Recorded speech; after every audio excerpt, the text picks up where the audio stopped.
What's up guys, Jetty from Locked In Off-Road, and in this episode of Locked In Smoking, I'm cooking a rib roast in the Pit Boss reverse sear style. Let's go.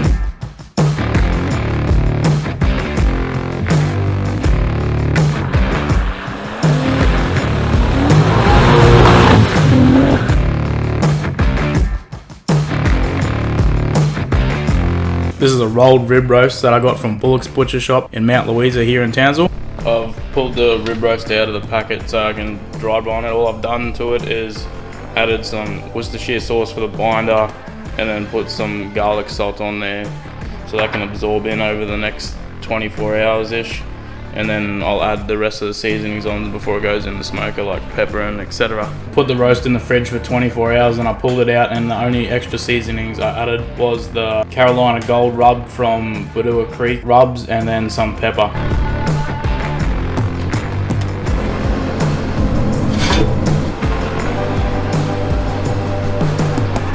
It's time to pull the rib roast out of the fridge. It's been sitting there for about 3 days dry brining in my rub, and it looks very nice and also smells great. So we're going to let that get up to room temperature. While I've got the smoker going, it's starting to roll up to the temperature we need it at. So once that's there, I'll see you there.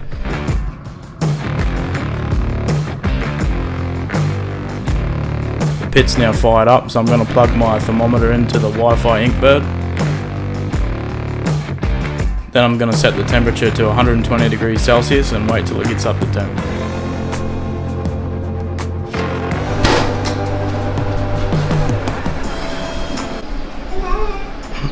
Alright, so the Pit Boss smoker is now up to temperature. I've set it at 120 degrees Celsius. So that's what we got rocking there. And the rib roast is ready to go in. What I'm going to do first, I've got the temperature probe sitting out here. I'm going to stick my wireless Inkbird thermometer in to the rib roast. We'll just guesstimate about center on here, and then we'll stick that in, and that'll give us an internal temp. Now we'll open up the smoker, chuck this lovely looking roast up in there, pull back through the probe line, and we can plug that in. Shut this down. So we now plug the other end of the probe into the Inkbird wireless thermometer. This is actually a Wi-Fi one, so it works over your Wi-Fi network and connects to your phone. And there we have the internal temperature of the roast and the ambient temperature in the smoker, which also sends to my phone so I can check that on the app. For today's cook, I'm using the Pit Boss pellets. This is a competition blend, so it's a mixture of all the different woods, and you just get these from Bunnings. I think they're about 30 something dollars. And we're cooking on the Navigator 850. It's also from Bunnings.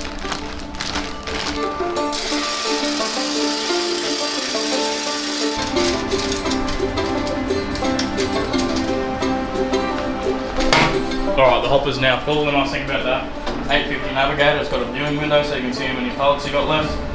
There's still a fair few in once the window's empty, but you can you want to sort of check it by then and probably buy another bag. Alright, so the rib roast is in.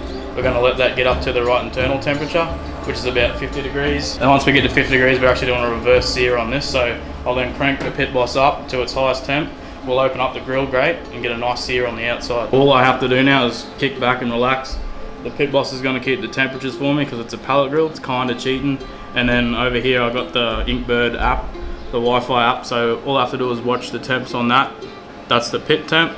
And then under here we got the internal temp of the meat, so all I have to do on that, click on this one here. So on there we have beef, medium rare, 54 degrees, and then we'll just hit set up just here, and then that'll alert me once it's hit the temp that it wants on the probe, and then I'll be able to pull it out and sear the outside. And to make sure we're doubly right when we get up to temp, I've also got the Inkbird instant read thermometer, so I'll check the temps in different parts of the roast then before we start searing.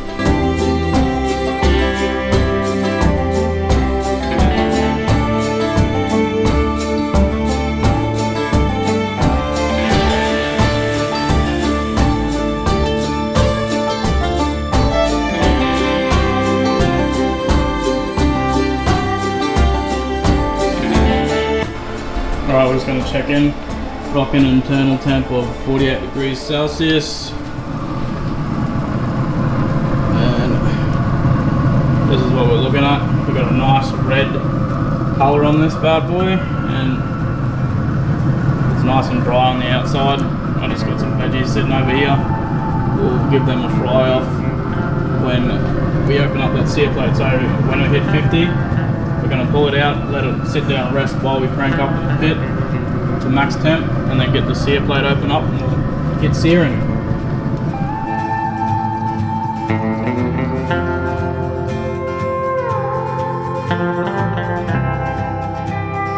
We got an internal temp of 50 degrees Celsius on the rib roast, so we're going to take a look. It's looking quite nice. So I'll pull the probe out and then pull this out and let it rest, and we'll crank the pit up to its max setting so we can open up the sear plate. So just grab this off, let that sit there, and then we'll come down on the pit, crank it up to high, which I believe is 260. So there you go, 260. So once it starts getting nice and hot, we'll be able to open up the sear plate like that and get some flames out and sear the outside of this. So we'll come back to you shortly when we're doing that. Just going to leave the veggies in there and cook a bit longer on the higher heat. That'll get them nice and tender. Alright, so we've got the pit at 240 degrees Celsius. It's rocking nicely. We've got a nice clean smoke running through it.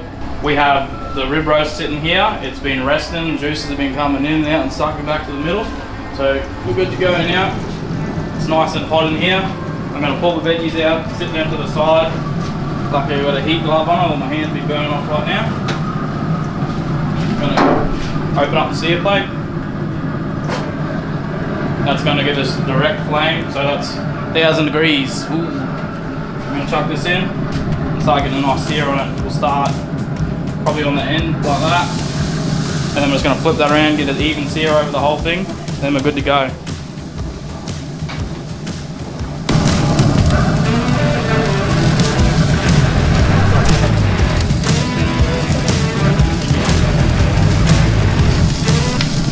We're going to get a nice even sear over the whole thing.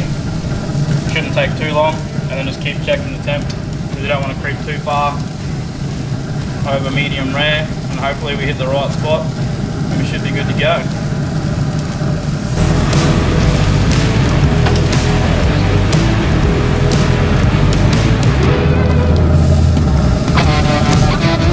It's looking pretty good to me. I'm going to pull that out and let it rest.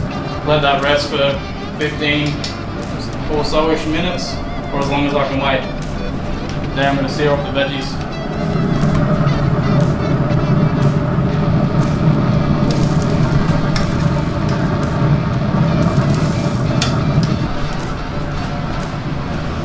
So I'm just going to check the internal temp, and we've got, it's carrying over a little bit, 54 degrees Celsius. Carry over a tiny bit with the rest, but I'd say it'll sit around that temp. That should be good. It's all about the vegetables. Everything's all finished now, so we're going to put the pit boss into turn off mode. So to do that, all you got to do, come down here and switch it to off, and then see the light's still on, so it's still actually on, so it'll finish burning off all the leftover pellets, and I'm just going to close the grill grate up. It'll finish doing everything and switch itself off. Just for reference, it was a bit over a 2-hour-ish cook, and we used that many pellets, and it was full up to here, so I don't know, that gives you some sort of an idea. Not bad. Then we still got to wait to let this rest before we cut it, and we'll see you inside for that. The rib roast is finished resting. All the juices should have gone back to the center, and we're going to slice it, and hopefully it turns out well. We've got nice sear marks here on the outside. Going to cut in straight down the side. See what we got.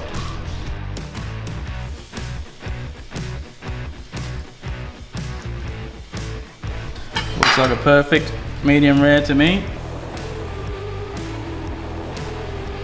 We could taste it, I guess. I should have cut the strings off first too. Whoops. So we've got a lovely bark on the outside, and then perfect medium rare on the center. edge to edge.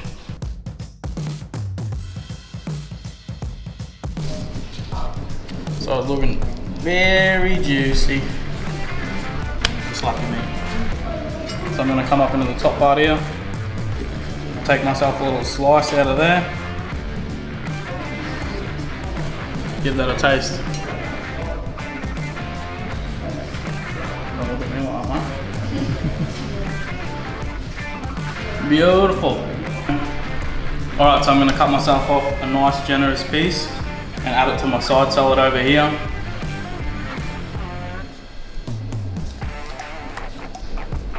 So I've got a nice slice of it here, look at that. Let's just pull apart tender. That's gonna go great in my belly. How I would describe the taste, it's like an 18-hour slow cooked prime rib from hog's breath, but better.